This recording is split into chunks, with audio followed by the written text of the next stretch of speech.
Doctor Shafiqur রহমানকে ধন্যবাদ যে বিএনপির অপপ্রচারের বিরুদ্ধে দাঁড়িয়েও তার যৌক্তিক অবস্থানে তিনি অনড় থেকেছেন এবং জনমত ঘুরিয়ে দিতে পেরেছে।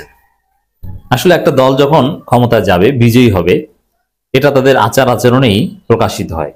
তাদের মধ্যে কনফিডেন্স থাকে, তাদের মধ্যে অযাচিত হতাশা থাকে না, তাদের কথার মধ্যে স্মার্টনেস চলে আসে, কথার মধ্যে আত্মবিশ্বাস চলে আসে, যেটা অলরেডি আপনারা দেখেছেন যে জামাত সহ 8 দলের যে সমাবেশ অনুষ্ঠিত হয়েছে ঢাকার পল্টনে, সেখানে তাদের বক্তব্যের মধ্যে কি গতি ছিল।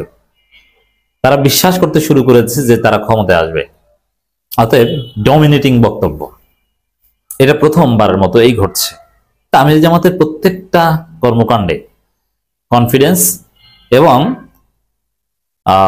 তারা যে ক্ষমতায় আসতে যাচ্ছে সেটা ফুটে ওঠে। এরকম একটা ঘটনা আপনারা জানেন যে যুক্তরাষ্ট্রে বসে একটা ঘোষণা দিয়েছিলেন আমিরে জামাত নারীদের কর্মঘণ্টা নিয়ে। সেখানে তিনি নারীদের বলেনি, তিনি বলেছেন মায়েদের। সব নারী কিন্তু মা না, যে মায়েদের কর্মঘণ্টা, বিশেষ করে এই মায়েদের সংজ্ঞা কি? মা তো 60 বছর বয়সেও একজন মা থাকে, 59 বছর বয়সেও একজন মা থাকে। এখানে মা বলতে বোঝানো হয়েছে সাধারণত যে মা তার সন্তানকে দুধ খাওয়ান, মানে সন্তানের বয়স 2 বছর পর্যন্ত, সংখ্যাটা এরকম। তাদের কর্মঘণ্টা 8 ঘন্টা থেকে 5 ঘন্টা করা হবে।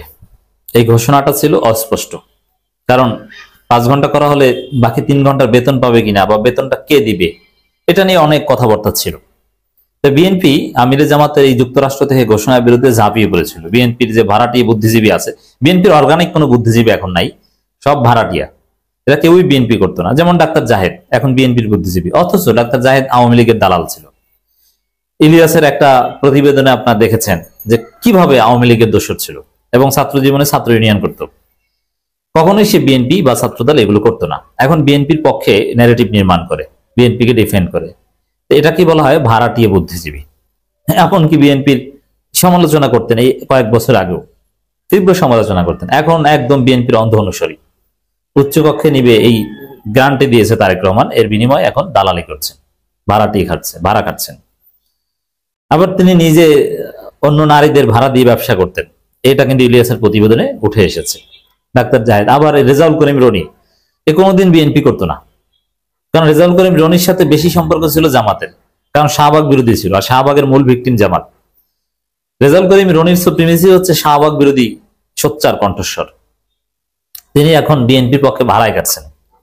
একজন বুদ্ধিজীবীর অকাল মৃত্যু রেজাউল করিম রনি। এরপরে জামাই কোটার বুদ্ধিজীবী ফাহাম আব্দুল সালাম উচ্চকক্ষে নিবে।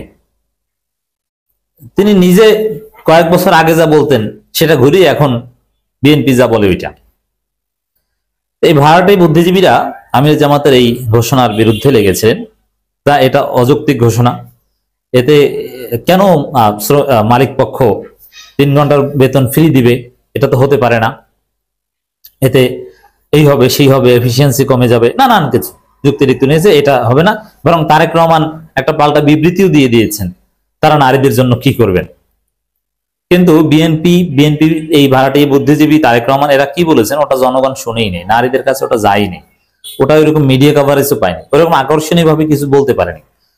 তারেক রহমান যে স্টেটমেন্টটা দিয়েছে সেটা কয়েক পৃষ্ঠার, ওই কয়েক পৃষ্ঠার বক্তব্য মানুষ পড়ে না।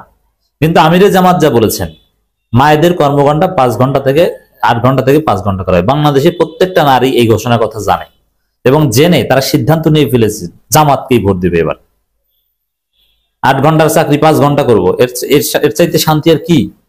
দুনিয়াই তো জান্নাত। জামাতকে ভোট দিব, সবাই সিদ্ধান্ত নিয়ে ফেলেছে, জনমত ঘুরে ফেলেছে। এখন এই বিএনপি ভাড়াটি বুদ্ধিজীবীরা যে বিভ্রান্তিটা তৈরি করতে পেরেছিল, আমিরে জামাত এবার তার সমাধান দিয়েছে। হ্যাঁ, স্বাভাবিক, আমি যদি মালিক হতাম, ব্যবসা করতে হলে সব জায়গায় মানবিকতা দিয়ে ব্যবসা চলে না। ব্যবসা পুঁজিবাদী জগতে ব্যবসা এটা একটা রিয়েলিস্টিক জিনিস, লাভ ছাড়া কোনো কার্যক্রম আপনার চলবে না। এবং বাংলাদেশের অনেক ব্যবসা সস্তা শ্রমের উপর ভিত্তি করে চলে, এই রিয়ালিটির উপর ভিত্তি করে চলে। সেই জায়গায় ফাও টাকা দিয়ে দিব, এটা কোনো ব্যবসার নীতি না। আমির জামাত সব সমস্যা সমাধান দিয়েছেন, এখন আর কোনো ইখতিলাফ নাই। কি? এই যে মায়েদের রানীর মর্যাদায় প্রতিষ্ঠিত করা হবে ইনশাআল্লাহ। আমির জামাতের এই ঘোষণা সব মায়েরা শুনেছে, অতএব সব মায়েরা সিদ্ধান্ত নিয়েছে তারা বিএনপির স্ত্রী যারা, বিএনপির নেতাদের, তারাও সিদ্ধান্ত নিয়েছে দাঁড়িপাল্লায় ভোট দিবে। মায়েরা 5 ঘন্টা কাজ করে 8 ঘন্টার বেতন পাবেন। তো এটা নিয়ে আপত্তি ছিল যে এটা মালিক পক্ষ মানবেন বা কেন মানবে, এটা ইকোনমিক্স এর কোনো থিওরির সাথে যায় না, রাইট? কিন্তু আমির জামাতের ঘোষণা দেখেন। তবে সেই 3 ঘন্টার বেতন শিল্প মালিকদের দিতে হবে না, সরকার সবার কাছ থেকে ট্যাক্স নেয়। সরকারের দায়িত্ব হলো সমাজের চাকা চালু রাখা, সরকারের দায়িত্ব হচ্ছে মায়েদের বাকি 3 ঘন্টার বেতন পরিশোধ করা। এর মানে এই যে সমাধান হয়ে গেছে, মালিক পক্ষ কেন 3 ঘন্টার বেতন ফাও দিতে যাবে? না, ওটা সরকার দিবে। কেমন লাগছে? এর মানে যারা গার্মেন্টসে চাকরি করেন তারা 5 ঘন্টার বেতন পাবেন, কিন্তু 3 ঘন্টার বেতন আপনাকে সরকার দিবে, আপনি সরকারি বেতন পাবেন। তো এই ঘোষণায় পুরো জাতি আশ্বস্ত, মায়েরা আশ্বস্ত, বোনেরা আশ্বস্ত। তারা জামাতকে ভোট দেওয়ার সিদ্ধান্ত নিয়ে জনমত ঘুরে গেছে। এর বিপরীতে পাল্টা কোনো হাইপোথিসিস তৈরি করা বা পাল্টা কোনো ঘোষণা তৈরি করা এই সেম পর্যায়ের আকর্ষণীয়, এটা বিএনপির পক্ষে সম্ভব নয়, এটা তারা পারে না, পারবে না।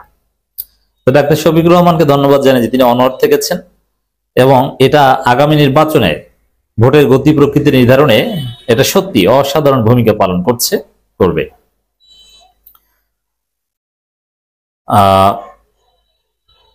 জামাত ইসলামীর আমির ব্যাখ্যা করেন যে যে জাতি মাকে সম্মান করে আল্লাহ সেই জাতিকে সম্মানিত করেন। দেখেন, প্রত্যেকটা ঘোষণায় আল্লাহকে সাক্ষী রাখা, কোরআন সুন্নাহর স্পিরিট সামনে আনা, বাংলাদেশের নারীরা এটাই চায়। কিন্তু বিএনপি যদি আল্লাহ, আল্লাহ রাসূল, কোরআন সুন্নাহ এগুলো সামনে আনে তাহলে ভারত অখুশি হবে। বিএনপি এটাও পারছে না। তো কোনো দিক থেকেই জামাতের সাথে বিএনপি পারছে না, পারবে না। চোররা চুরি করে, সমাজ থেকে পকেট কেটে লুণ্ঠন করে, যে টাকা নিয়ে যায় সে টাকা ফেরত আসলে সেই টাকার সদ্ব্যবহার যদি করা যায় মায়েদের রানীর মর্যাদায় প্রতিষ্ঠিত করা যাবে ইনশাল্লাহ। এখানে একটা সহজ হিসাব বলি, জামাত ক্ষমতা আসলে তারা পারবে কিনা, যোগ্যতা আছে কিনা, নানান কথাবার্তা উঠে না।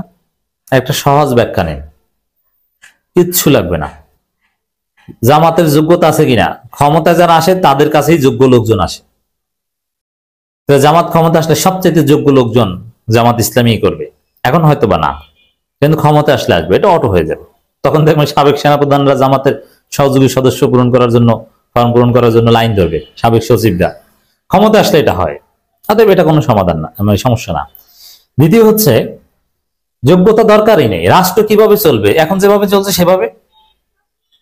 মূল দরকারটা কি? মূল দরকার হচ্ছে সৎ লোক।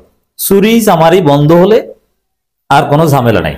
জামাত সৎ, এটাই যোগ্যতা, এর চাইতে বড় কোনো যোগ্যতা নতুন ভাবে দরকারই নেই। আর যেসব জায়গায় যোগ্যতা লাগে ওটা ঠিকভাবেই চলছে।